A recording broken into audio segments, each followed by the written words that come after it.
अल्मोड़ा जिले के रानीखेत विधानसभा में भाजपा प्रदेश महामंत्री राजेंद्र सिंह बिष्ट के पर्यटन नगरी रानीखेत पहुंचने पर भाजपा कार्यकर्ताओं पदाधिकारियों ने फूल मालाओं से भव्य स्वागत किया।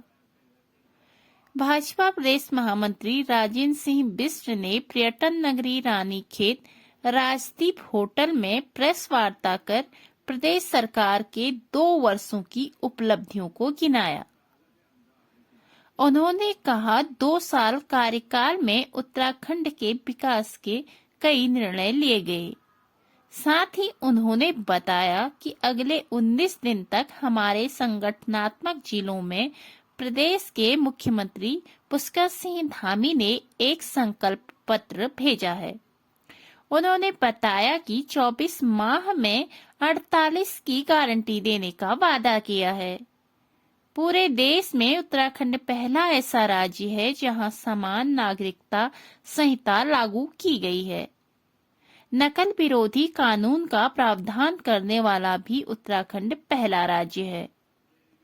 साथ ही परीक्षा का प्रश्न पत्र लीक कर बच्चों का भविष्य खराब करने पर दोषियों को 10 लाख रुपए जुर्माना और आजीवन कारावास का दंड दिया जाएगा।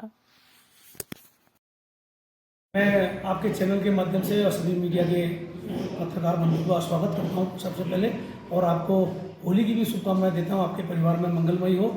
लेकिन हम पूरे प्रदेश के अंदर 19 जिलों के जो हमारे संगठनात्मक जिले हैं, उन जिलों पर हमने इस प्रदेश के यशस्वी मुख्यमंत्री श्रीमान पुष्कर सिंह धामी जी ने एक अपना संकल्प पत्र भेजा है, जिसमें उन्होंने कहा है कि 24 माह पर हमने 48 की गारंटी देने का काम किया है। उस पर उन्होंने यूसीसी जो पहला राज्य है पूरे देश के अंदर, पहला राज्य उत्तराखंड, जिसको सौभाग्य प्राप्त हुआ है कि जिसने समान नागरिक संहिता लागू की है।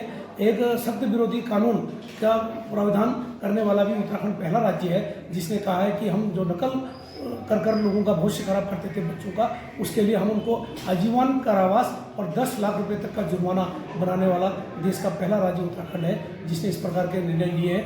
धर्मांतरण की बात करें तो एक अभी इसके अतिरिक्त धर्मांतरण पर भी उन्होंने सख्त कानून बनाया है, उसमें भी 10 लाख रुपए तक का जुर्माना किया है।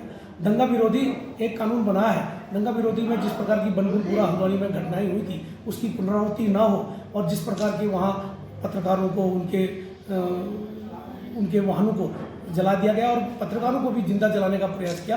एक दंगा विरोधी कानून के बारे में भी एक सख्त कानून उत्तराखंड पहला राज्य है जिसने ये पास किया है। उन्होंने कहा है कि अगर किसी आतंकी ने या किसी दंगाई ने किसी भी प्रकार का नुकसान किया हो, जान माल का नुकसान हो, व्यक्तिगत नुकसान हो, सरकारी संपत्ति का नुकसान हो, तो उससे उसी की वसूली उसी से की जाएगी, वो भरपाई उसी से की जाएगी। धन्यवाद।